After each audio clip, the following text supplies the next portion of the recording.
For tonight, the drama is called Bara Mashe Tera Parban. It is a Bengali proverb which means 13 festivals in 12 months of the year, which implies that festivals all year round, basically. It's difficult to say that Bengalis have only 13 festivals. Bengalis can adopt any culture and celebrate those in their own unique style. That's why today, we Bengalis can say Christmas Day or New Year's Eve as our own festival.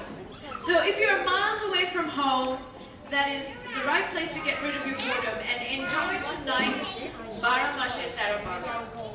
The drama has been molded in such a way that it could accommodate kids from different communities. You would find kids of different ages as low as 3 years which are performing in this drama. So I would like to ask if you can all just be a little bit patient. Some of these little kids, well, you know, they can get a little feisty. They sometimes forget to get off stage. But, you know, that's what, they're kids. And so this is a drama, but it's also a mix with dance, song, and dialogue. Bara Mashe Tera Parban presents different aspects of Bengali festivals, starting with Bengali Navabarsha, which is New Year's Day, and ending with Holi, the festival of colors. So please keep your patience, relax, and enjoy the drama. Afterwards, I will introduce all the cast of the show. Everybody, have fun. বাঙালির হৃদয়ের মর্মকথা উত্থাপিত হয়েছে। বাঙালি বড় আমতে জাত, ষড়ঋতুর পর্যায়ক্রমে বঙ্গপ্রকৃতি বিভিন্ন রূপে অপরূপা হয়ে ওঠে।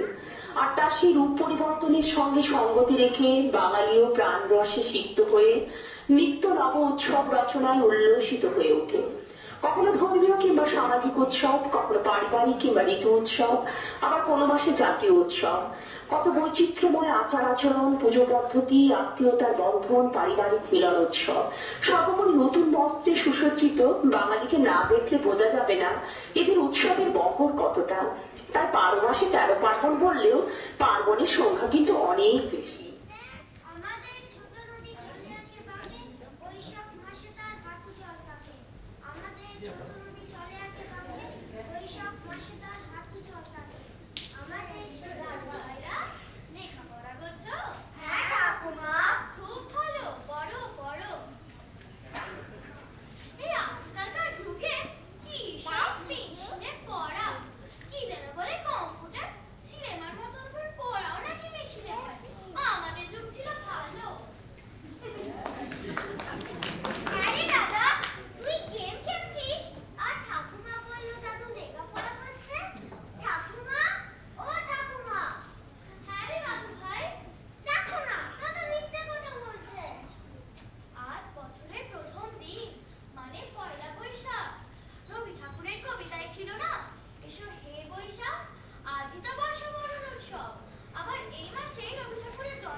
অনুষ্ঠান জামাই ষষ্ঠী বাংলায় অনুষ্ঠিত হয়।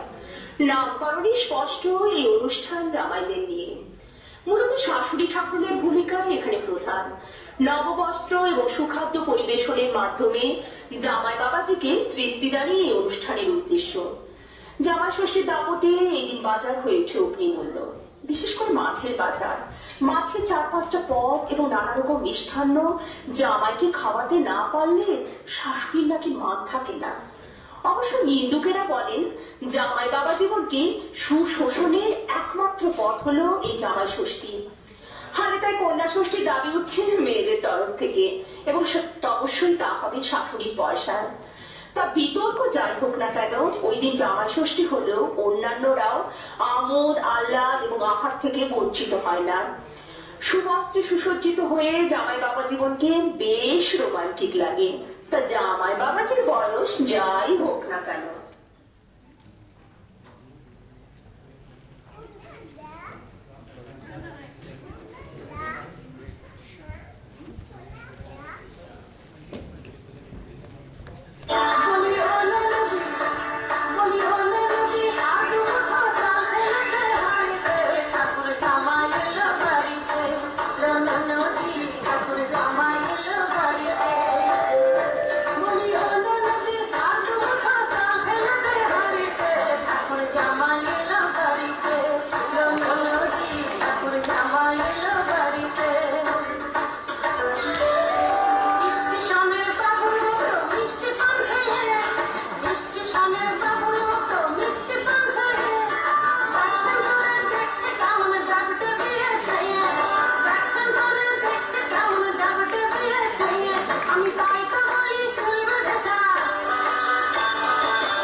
বাঙালির মন যখন অবসন্ন, বাঙালি যখন তাপকৃষ্ট, তখন আষাঢ়স্য প্রথম দিবসে বর্ষার আগমনে ধরণী হয়ে ওঠে শস্য শ্যামলা।